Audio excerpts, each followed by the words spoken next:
Well, hello there and welcome. This is an update video for the Ducati 900. So far I have clipped out a couple of pieces. I've mainly been focusing on getting the bodywork just right. A lot of sanding and filling to get the seams, to hide all the seams, especially here on the gas tank. It was kind of hard to hide the two seams, so I had to go back and fill in with some green putty and sand, and more green putty and sand, just to get it perfectly smooth. So I've been working a lot on that. Also the frame, I've been doing a little work on it. Not too much. It went together fairly easy, but there were some pieces, especially in the back there, they wouldn't really fit together properly, so that needed some sanding and some grinding as well. But yeah, and the engine, I put on the cylinders and put together that. There's a lot of extra pieces that goes on this engine. I'm not gonna put them on beforehand because they're gonna be different colors, and I want to paint them before putting them on, so I can just spray the entire engine block and cylinders in one color before continuing. Yeah, just wanted to mention as well, I have all my pieces on cocktail sticks, and also I have these alligator clamps, with some wires attached to them. So that really helps while painting, so you can get you don't have your fingers on the actual piece, which could potentially ruin your paint, or it will ruin your paint. So I want to have my fingers away, and also I don't want to get the overspray on me. And it's a great way to just, well, you can prop them up like that for drying. So yeah, I'll see you in the next clip when I've gotten a little further. Oh yeah, and a little side note, the Mr. Primer Surfacer 1000, I just got it in. It's from a company called Mr. Hobby. You might have heard of it. But yeah, this is a primer that I'm going to be using for this project. I never used it before. It's similar to what's used in the automotive industry. Similar in a way that you're able to sand it once it's dried to get rid of small imperfections in the bodywork. So it's all in Japanese, so I can't really read it, but yeah, it'll probably work out. I've done some research, and I think I know how to use it. But yeah, wish me luck, and I'll see you in the next clip. Alright, so here's a piece of the bodywork.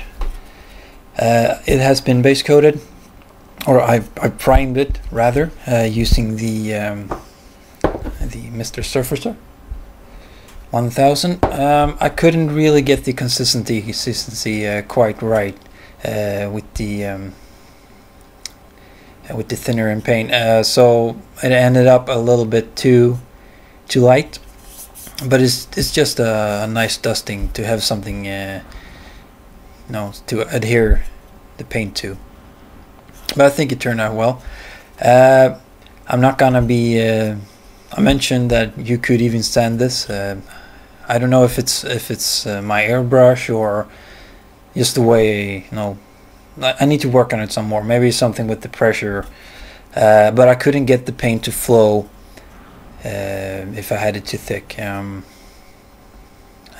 the only way I could get it to flow is have it, not thick enough. So basically, I've just dusted it and all the other parts, and I mean, it'll work. So that's done. And let's see here. Oh yeah, I did the engine in the XF 16 flat aluminum, and that turned out very well.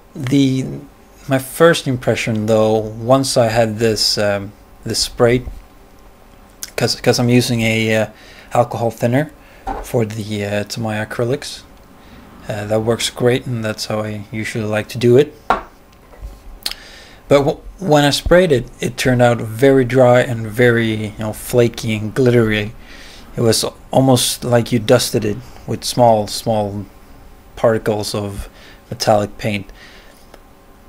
But let me show you. Once I took a soft bristled brush, and I'm not sure if you're able to tell on the camera here, but this part here of this side of the engine I have kind of buffed up with the soft brush here, and this one I haven't.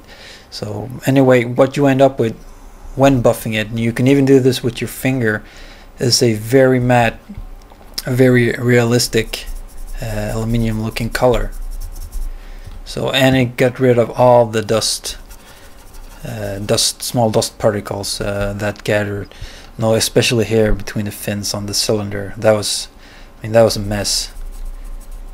But that went off easily by just using a brush here. And let's put this back on here again. Right, and a couple three parts here I have painted. This is one of the fenders. This is the front fender. As you can see, it's quite shiny. So what I did was base coated it with the Tamiya Flat White XF2 after the primer, of course. And yeah, I did that, and then I had the X7, which is just a red. It's kind of a glossy red, which looked really good. But yeah, and once that was dried thoroughly, I could apply my my clear coat, and I got this great result here. So I'm quite pleased with that. And also a little mishap with the rear fender here. As you can see, I've done it, but there's a little spot here. You might be able to tell what I did. After painting it and put on the red and the clear coat, I actually touched the paint before it was dried. So you don't want to do that, so I had to wait a lot of hours, and then I could sand it smooth. So this will need to get repainted, of course. But yeah, that's stuff happens. And there's the gas tank, and this is what it looks like without the clear coat. So this is just the Tamiya red, the X7. So as you can see, it's quite a glossy color. There's a lot of imperfections on it.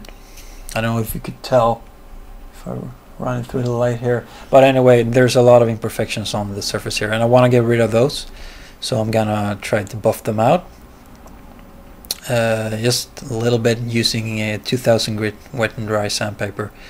Just put some water on it and a 2000 grit sandpaper, and hopefully that'll work out. And then of course I'm gonna buff it once it's clear coated as well. I have also done the rims. Let me show you. I've done the rims in the what's it called? The gold leaf, X12 gold leaf. Now this is an enamel paint. Just because I couldn't get a hold of the acrylic, so I have to make do what I had. I used white spirits to thin this, and yeah, that turned out very good. Base coated white, the same white as the other parts, and yeah, looking good. And here's the frame. It has been primed, and I'm just gonna use the same white and then go with the XF7 red over this. So this is gonna look really good. Also, every part that I paint red will be having I'll be having a clear coat on as well. So it's gonna be a real shiny piece of machinery. This my goal is to have it look like it just came out of the factory. So I'm gonna keep on working, and I'll see you in the next video. I just wanted to make a quick mention here. The Mr. Color or Mr. Hobby products, the surfacer here and the clear coat I'm using. I didn't know what to thin them with, so I thought, no, I could use my alcohol or maybe some white spirits, for thinning oils. And I've tried, I have a bunch of chemicals, and I tried every single one. Nothing worked, and I couldn't read the website because it's all in Japanese.